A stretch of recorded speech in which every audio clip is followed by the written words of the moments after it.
Este Dumnezeul nostru, totdeauna acum și pururea și în vecii vecilor. Amin. Sfinte Dumnezeule, Sfinte tare, Sfinte fără de moarte, miluiește-ne pre noi. Sfinte Dumnezeule, Sfinte tare, Sfinte fără de moarte, miluiește-ne pre noi. Sfinte Dumnezeule, Sfinte tare, Sfinte fără de moarte, miluiește-ne pre noi. Mărire Tatălui și Fiului și Sfântului Duh, acum și pururea și în vecii vecilor. Amin. Prea Sfântă Treime, miluiește-ne pre noi, Doamne, curățește păcatele noastre, stăpâni iartă fără de legile noastre. Sfinte, cercetează și vindecă neputințele noastre pentru numele Tău cel Sfânt. Amin. Doamne miluiește, Doamne miluiește, slavă Tatălui, Fiului și Sfântului Duh, acum și pururea și în vecii vecilor. Amin. Tatăl nostru care ești în ceruri, sfințească-se numele Tău, vie împărăția Ta, facă-se voia Ta precum în cer, așa și pe pământ. Pâinea noastră ce toate zile dă-ne nouă astăzi și ne-iartă nouă greșelile noastre, precum și iertăm greșelii noștri. Eu ce pre noi n'ispită, ce mântuiește de ce rău. Ta este împărăția și puterea și slava Tatălui și a Fiului și a Sfântului Duh, acum și pururea și în vecii vecilor. Amin. Dumnezeu este Domnul și s-a arătat nouă, bine este cuvântat, cel ce vine într-un numele Domnului. Dumnezeu este Domnul și s-a Arătat nouă, bine este cuvântat, cel ce vine într-un numele Domnului. către născătoarea de Dumnezeu.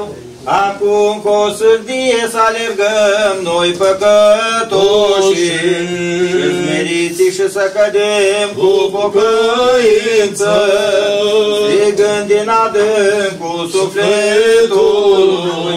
Stăpână, ajută-ne milosevindu-te spre noi, grăbește că perim sub mulțimea păcatelor. Nu întoarce pe robii Tăi deșerți, că pe Tine singură nădejde Te-am câștigat. Slavă Tatălui și Fiului și Sfântului Duh, și acum și pururea și în vecii vecilor. Amin. Doamne cea născătoare de Dumnezeu, pururea spune puterile Tale noi, nevrednici, că n-ar fi statul înainte rugându-te. Cine ar fi izbăvit pe noi dintr-o atâtea nevoi, sau cine ar fi pățit până acum aslui, nu ne vom depărta de la Tine, Stăpână, că Tu izbăvești pe robii Tăi pururea din toate nevoile.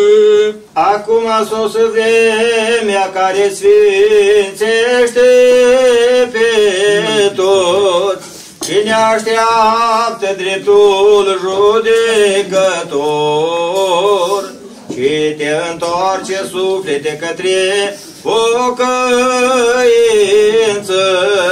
ca desfrânata care cu lacrimi strigă, Doamne, miluiește-mă! Prea Sfântă Născătoare de Dumnezeu, ne îndreptează lucrurile mâinilor noastre și cere iertare păcatelor noastre. Când cântăm noi cântarea cea îngerească,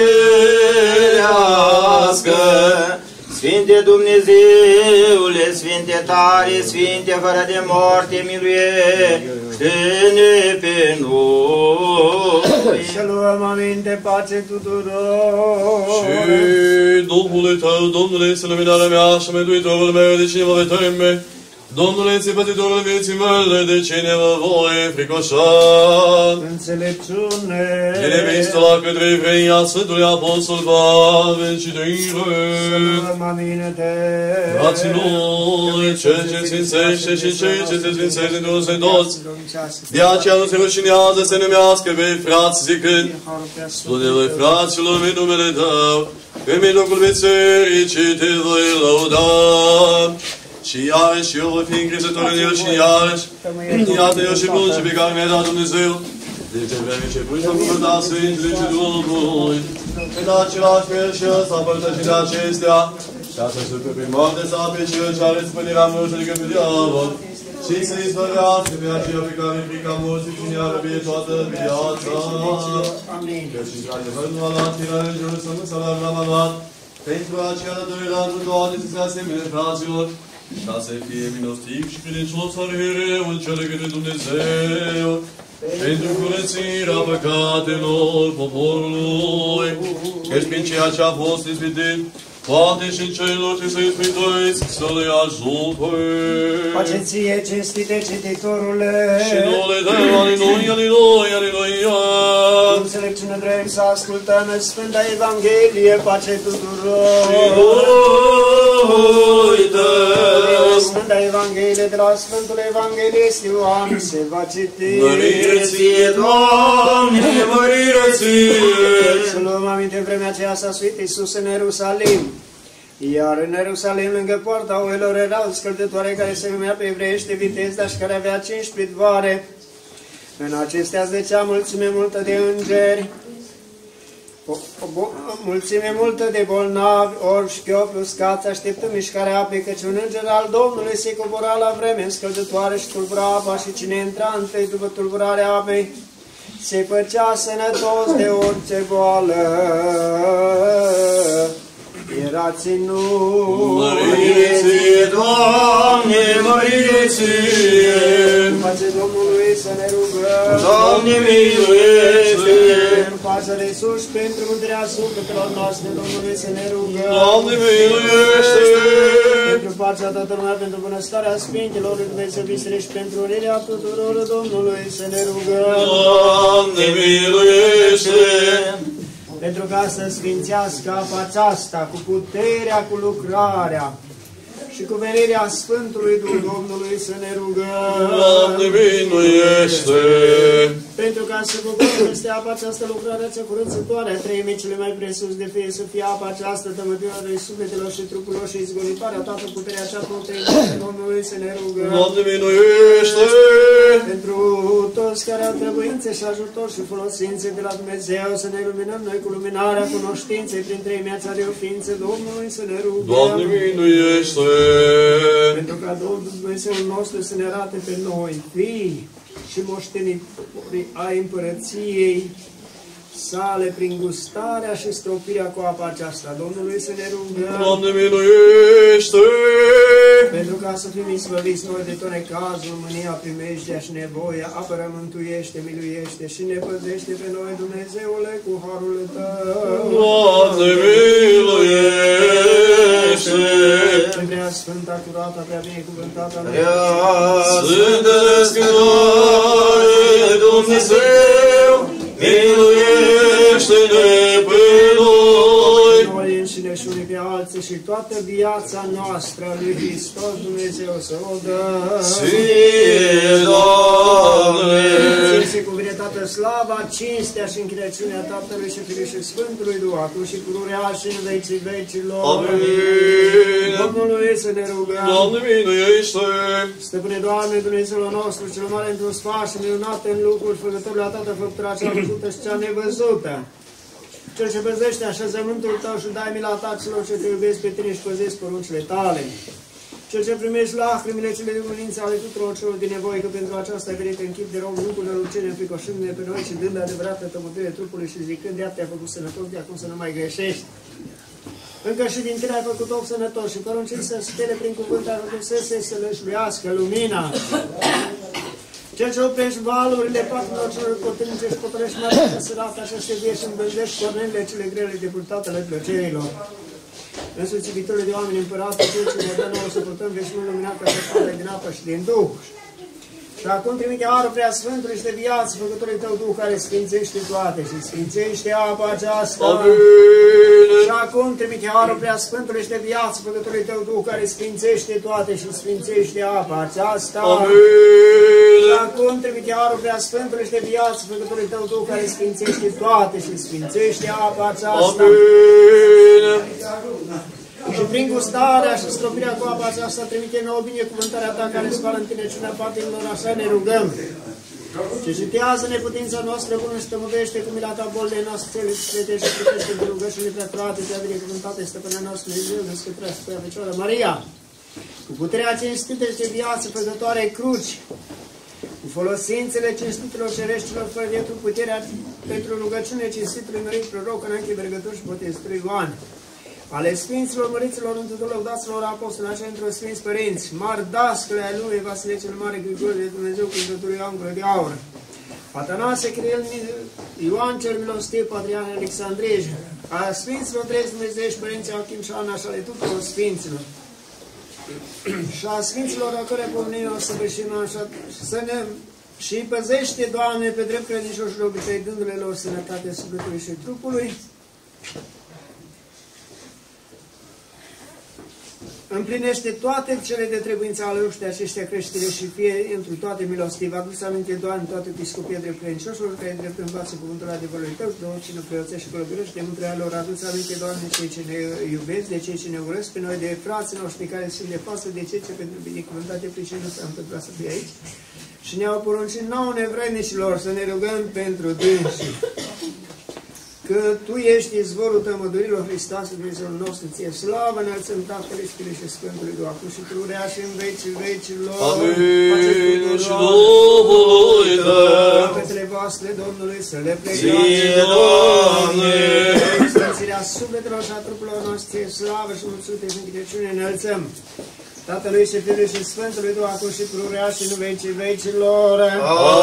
Amin. Mântuiește, Doamne, poporul Tău și binecuvintează moștenirea Ta, biruință binecredincioșilor creștini, asupra celui potrivnic dăruiește și cu cruța Ta păzește pe poporul Tău. Mântuiește, Doamne, poporul Tău și binecuvântă moștenirea Ta, biruință drept credincioșilor, asupra potrivnicului dăruiește și a Fiului și a Sfântului crucea Ta păzește-L pe poporul Tău. Mântuiește, Doamne, poporul Tău și binecuvântă moștenirea Ta, biruință drept credincioșilor, asupra numai familia că e tare multă lume și apoi cu crucea Ta păzește-L pe poporul Tău. Mila Ta rugăm-ne, Ție auzi-ne și ne miluiește. Doamne miluiește, Doamne miluiește, Doamne miluiește. Ne rugăm pentru mila, viața, pacea, sănătatea, mântuirea, cercetarea, lăsarea și iertarea păcatelor a robilor lui Dumnezeu, Dochia Maria, Viorel, Gheorghe Bianca, Ioana, Ioan Viorel, Maria Pavel, Florentina Ludovic, Magda Paul Voichița, Amalia Ionuț, Marius, Adrian, Georgiana, Maria, Adrian, Florin, Florina, Delia, și pentru care să li se ierte toată greșeala cea de voie și cea fără de voie. Doamne miluiește, Doamne miluiește, Doamne miluiește. Încă ne rugăm ca să păzească casa aceasta, satul acesta și toate orașele și satele de boale, de foame, de cutremur, de potop, de foc, de sabie, de nemărlire altor neamuri, de războiul cel dintre noi și pentru ca milostiv și blând și lesnic iertător să fie bunul și iubitorul de oameni Dumnezeul nostru. Auzi-ne și ne miluiește. Doamne miluiește, Doamne miluiește, Doamne miluiește. Că milostiv și iubitor de oameni Dumnezeu ești și Ție slavă înălțăm Tatălui și Fiului și Sfântului Duh, acum și pururea și în vecii vecilor. Amin. Înțelepciune. Părinte, binecuvintează Cel ce a înviat din morți, Hristos, adevăratul Dumnezeu nostru, pentru rugăciunile preacurate Maicii sale, cu puterea cinstită și de viață făcătoare cruci, cu rugăciunile Sfinților, întrutor lăudaților apostole ale preacuvioșilor și Dumnezeu Purtătorilor, părinților noștri și ale tuturor Sfinților, să ne miluiască, să ne mântuiască pe noi ca un bun și de oameni iubitori.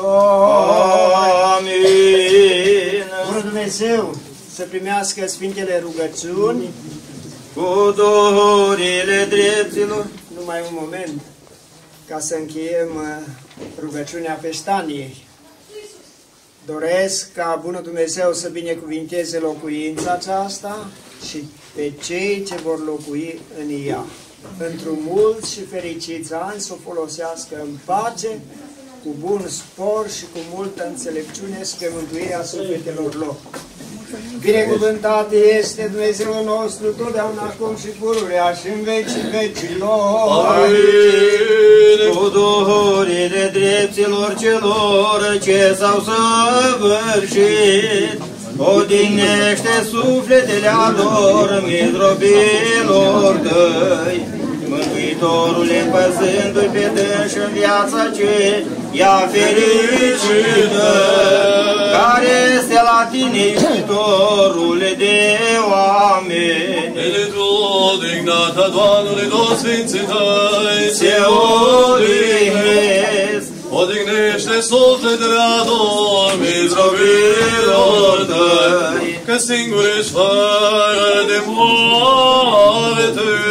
mărire Tatălui și Fiului și Sfântului Duh, Tu ești Dumnezeu care te-ai pogorât la iad și-ai dezegat durerile celor ferecați.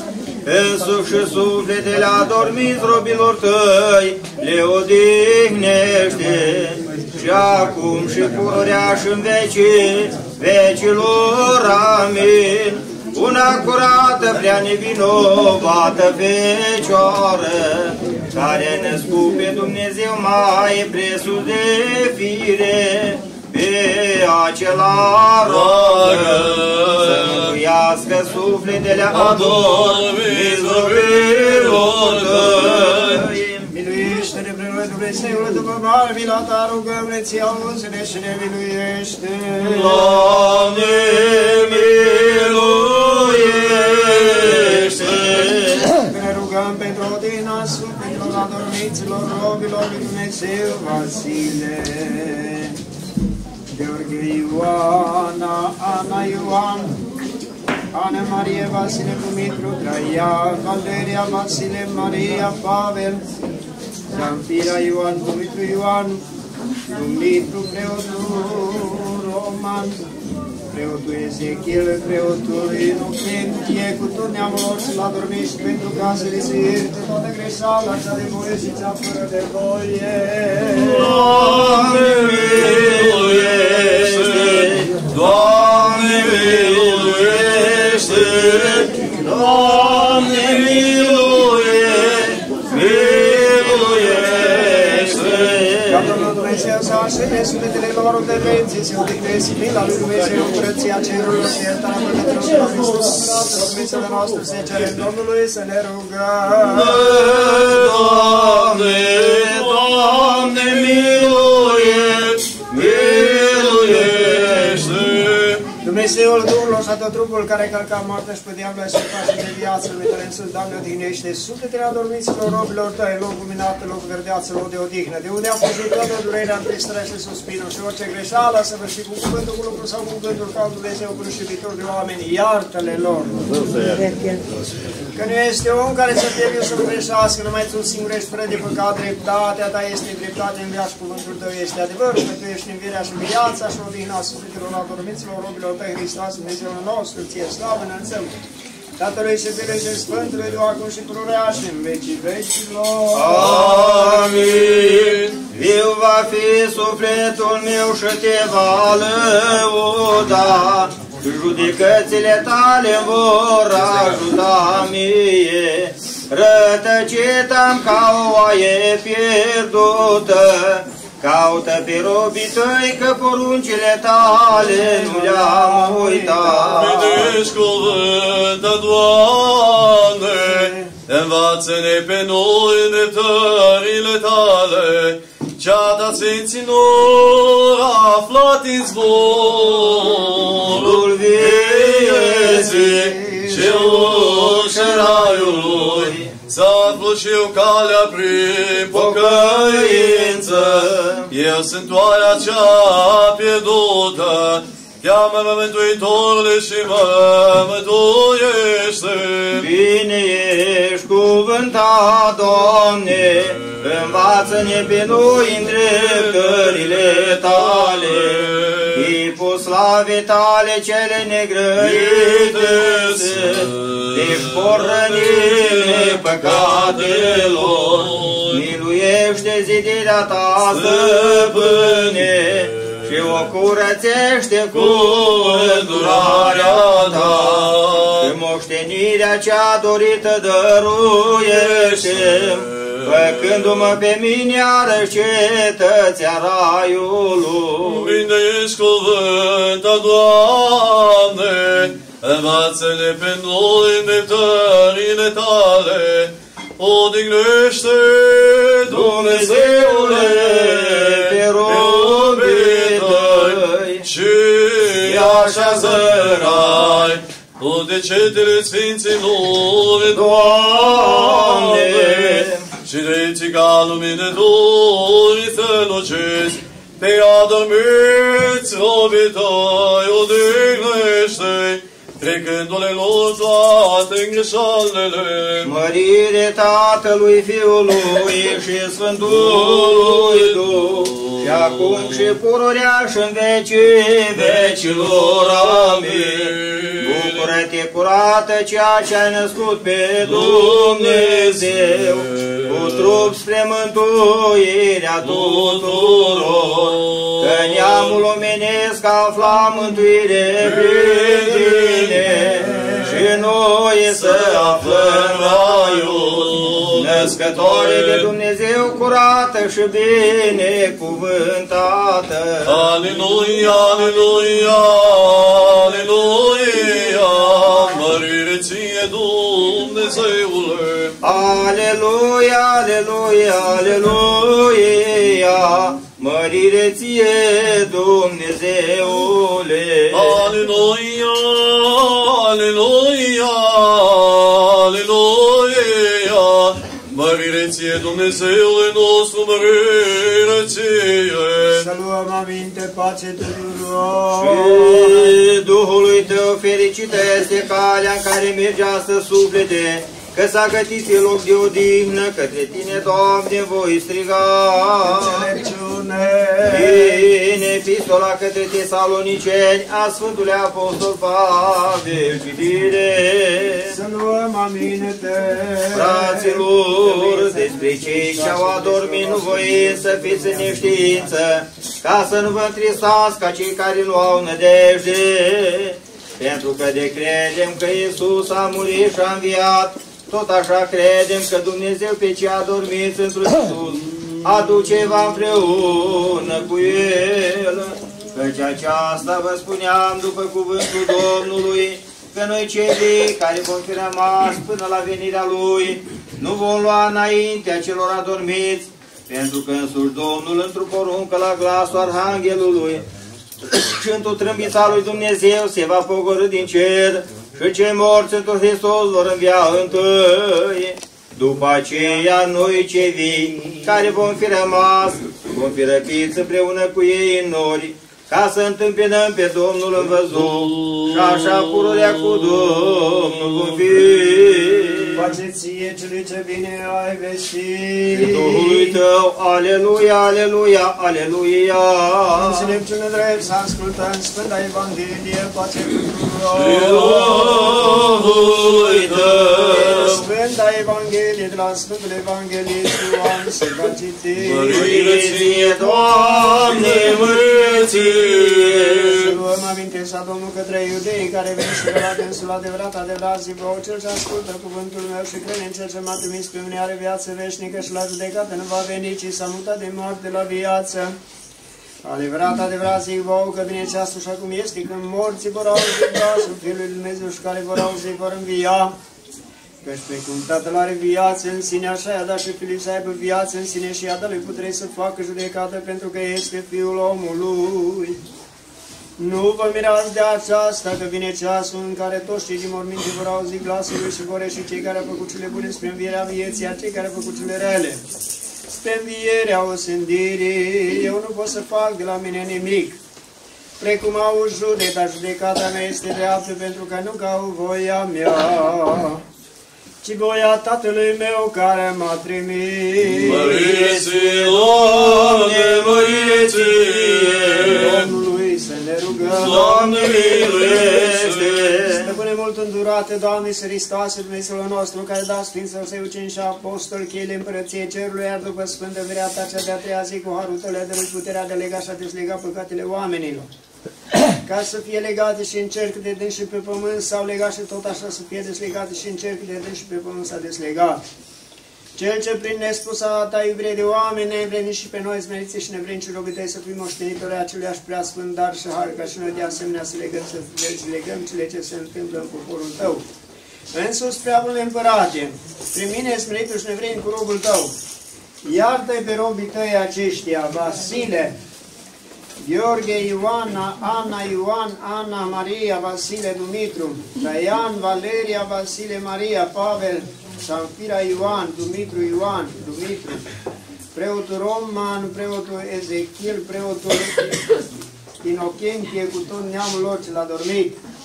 Orice a greșit, ca niște oameni în această viață și le iartă lor toate câte au păcătuit, cu cuvântul sau cu lucrul sau cu gândul, deslegându-și de legătura pusă în orice chip asupra lor cu care ei însăși din mânie sau din altă pricine s-au legat pe sine sau de la arhireu sau de la altcineva, sfârșită lunecare ca aceasta, prin pisma și prin lucrarea diavolului, binevoiește preamule și mult îndurate, ca sufletele lor să se așeze cu sfinții care din viață au bineplăcuție, iar trupul să se dea prin cele zidite de tine, că binecuvântat și prea slăvitești în vecii vecilor. Amin. Domnului să ne rugăm. Doamne, miluiește! Domnul Iisus Hristos, Dumnezeul nostru, care a dat Sfinților Săi ucenici și apostoli dumnezeieștile porunci ca să lege, să deslege păcatele celor căzuți de la dâns și asemenea și noi am primit puterea să facem aceasta. Să vă ierte pe voi, fiilor duhovnicești, de tot ceea ce ați greșit în viață ca oameni, cu voie sau fără de voie. Acum și pururea și în vecii vecii. Ești Mântuitorul nostru, puteți pe robii tăi, și să lășuiește pe dâns și curțile tale, precum este scris, trecând ca un bun păcatele lor, cele de voie și cele fără de voie, toate cele cu știință și într-o neștiință, iubitorule de oameni, mărit Tatălui și Fiului și Sfântului Duh, și acum și pururea și în vecii vecilor, amin. Cel ce din picioarele Săi lumii Hristoase, Dumnezeule, și prin rânsa fi luminii nearătat, miluiește-ne pe noi. Înțelepciune. Părinte, binecuvintează! Hristos, adevăratul Dumnezeul nostru, pentru rugăciunile preacurate Maicii sale, ale Sfinților, Măriților, Lăudaților, Apostolilor, ale Sfântului Lazar și la păcatul viașului tuturor Sfinților, să ne miluiască, să ne mântuiască pe noi, iar sufletele adormiților, robilor săi ce au fost pomeniți, în corturile drepților să-i așeze, să le Avram să odihnească cu drepții săi numele, făcându-le pomenire din neam în neam și le fără lor veșnică pomenire. Veșnică pomenire, veșnică pomenire, veșnică lor pomenire. Bună Dumnezeu să ierte și să odihnească.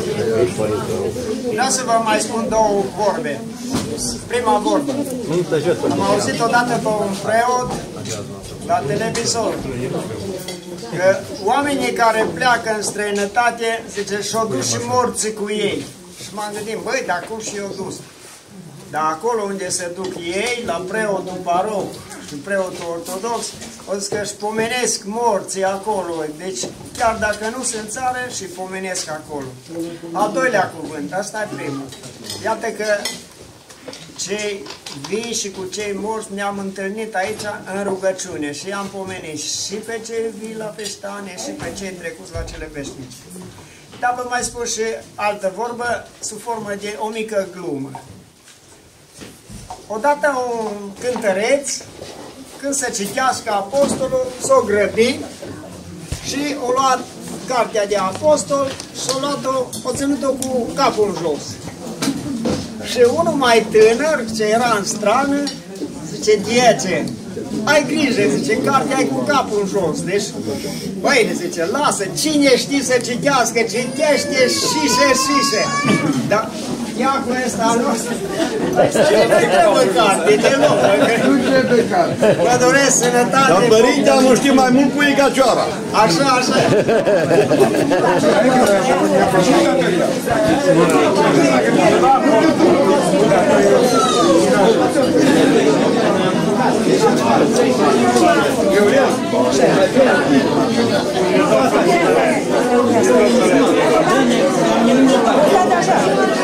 Thank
you.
să poftiți la viață. Ne grăbim în dumneavoastră, Dumnezeu binecuvântat este Dumnezeul nostru, totdeauna acum și pururea și în vecii vecilor. Amin. Iisuse Hristoase, Dumnezeul nostru, care ai săturat pe noi de bunătățile tale cele pământești, nu ne lăsa pe noi lipsiți nici de cerească ta împărăție, ci precum în mijlocul ucenicilor tăi a venit Mântuitorule pace dându-le lor. Așa vină și la noi și ne mântuiește. Slavă Tatălui și Fiului și Sfântului Duh, acum și pururea și în vecii vecilor. Amin. Binecuvântat este Dumnezeu Cel ce ne satură pe noi din darurile sale cele bogate cu al său har și găsui grijă lui totdeauna acum și pururea și în vecii vecilor. Amin.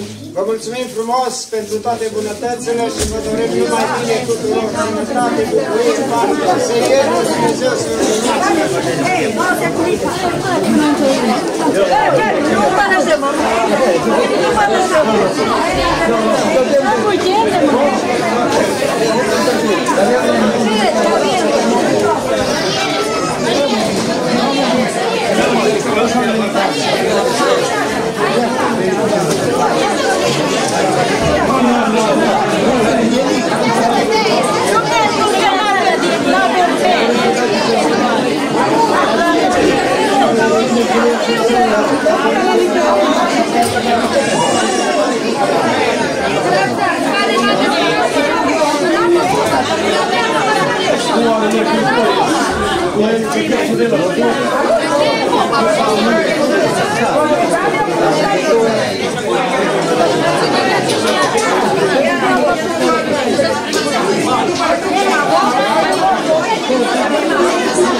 În Baia Mare, mai bine un pic.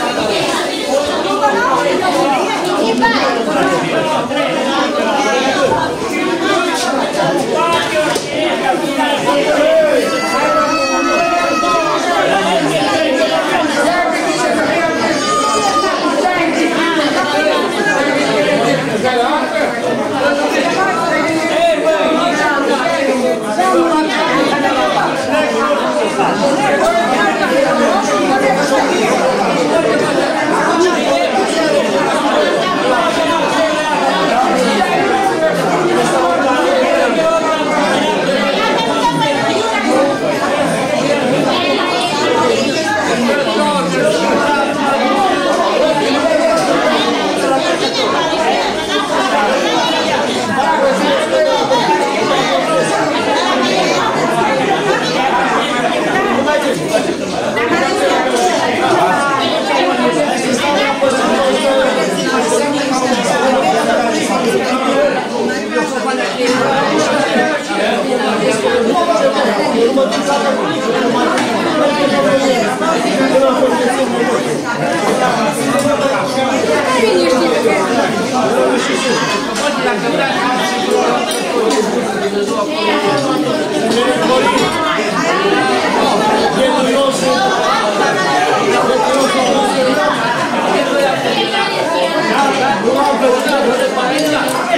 Thank you.